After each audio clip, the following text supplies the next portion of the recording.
ke aka executive abahire kwetumbwita kwabo babintu barahira ahabwe tisanda 2026 Council support and uphold the Constitution of the Republic of Uganda. Kauchikaridi orahire nka mukuru w'entebe ya kashatu ahabwe tisanda cya kabiri na jangu sentezi zikaba zigeze kutamashanyarazi mu irwaro okushashara za allowance z'abakozi no kuyonja irwaro mukunkatirwiro mu kishaka ode mwaka oguwedde era ne batwala okwetengerako miliyoni 17 ne ku miliyoni 17 tewaliiwo kintu na kimu kyali kikolebwa ku ddwaliro wano nga ini charge bwe twamuyita mu executive yagana instead yatugamba yatuyamba buyambe nti twali tubulidwa abakozi bwe bateekeka n'atugamba basimako akanya kamu mubasuula kasasiro nako nkanonyani ku ddwaliro sikulaki sikalaba emibazi yo yonka ni mike abokuba noreba abokuja mu health center tu emibazi nituba turi tuke munonga hati noshanga bareto tubazi omunda kikatwaho abantu bijaha babonabona emibazi teriho ekya kandi abashaho bo bonka tibariho ekindi district ekaturaganisa kuija kutuhereza ebinde byombeko konka amazima garigo nitushaba baturahukizeho speed batuhereze byombeko chief itabire murungi atwatwire n'akasente aka government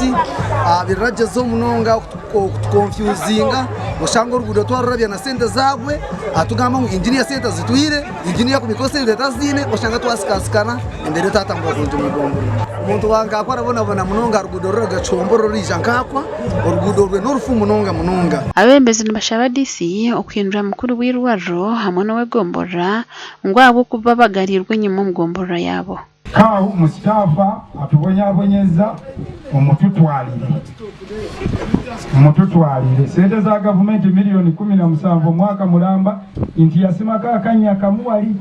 nendeeta omuntu yawanika sola ezagiwayo embuyaga nazizaako namunyaga emitwalo 10 Mustafa Tibesugwa ini cyajira kugambwaho nababiri ha mukoro konka kwarebere batandika kumugambaho yarugaho yagenda kandi twadezaho kumutererese muze zona zabazitaro Ramadhan Tubamwenda owegombora nawe tenzire kugambira kamera zitu biti nawadizire nguto nizakorwa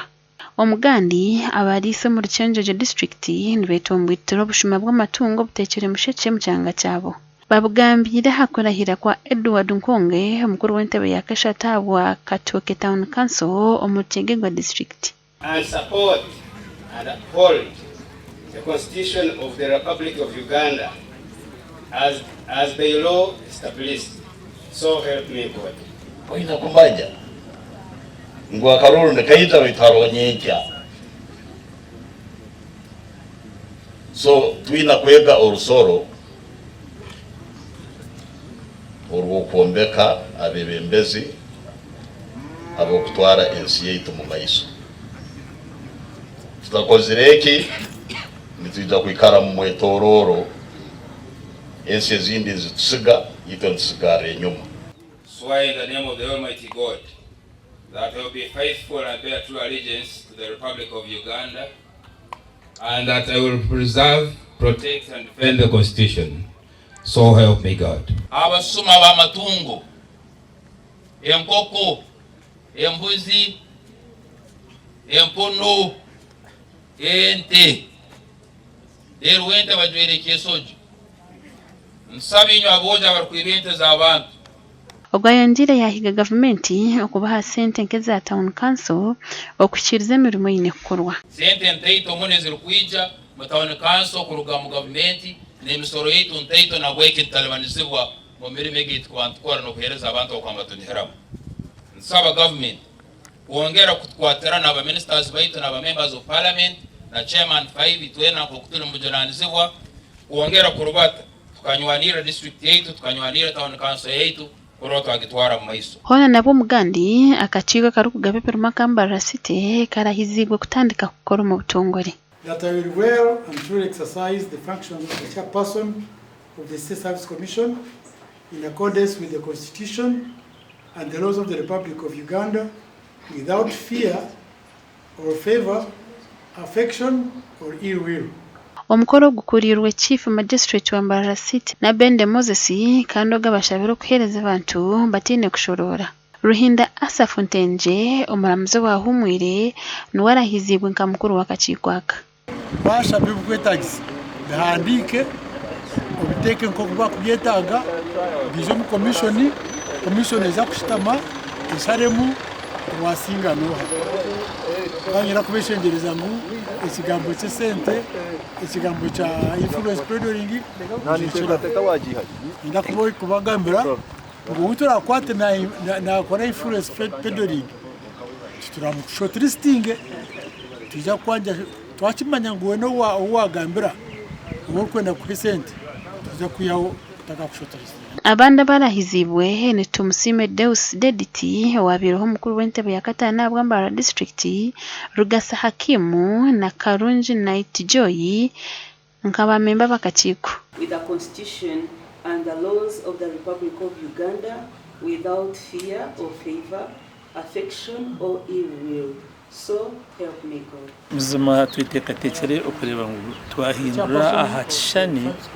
ekibire nikitekatekwa aha service commission eshinikoba nekora nekintu ekibire nywe nikishasha nk'omuntu okureba ngo candidates na applicants twakubasa kora akakwikiriza baba tinu batakumanya aha service commission ninga batakumanya meya ninga batakumanya RCC tabakubasa kutunga marimo when twenda ngo habeho change of mindset turi mutayizunisa merit views that we have had and from the presentations that we have made, we are seeing our Lord there, we are seeing the retired head teachers, retired DO, these are senior educationists. And when you look at them with someone who has been the custodian of the law, you may really have that belief and that confidence that indeed we have got a very good city service commission that is there to wipe away the bad name that the city had. Mbarara City bire mazire myaka 4 kakiiko ka service commission kandi babire bakorese yisinjiro abo bushumankuzo bwabiremo. Tukasanga ekayimvoro abamwe bakemvorovinga omukwiba abantu nyoka nkweto kwiba ni because when you extort money from ababanta bakwamba menyete kubanisha bese neshaba murumo none umuntu yarga university asumire emyaka mukaga emyaka 3 degree diploma emyaka 2 ngomwaka the routine China gachija oti impereza milioni 5 pesa milioni 20 impereza hati nono jangu ya kuziyanga. Ahabwa TV Western Season Chelsea Philip Murangira hamwe na Daniel Bingana.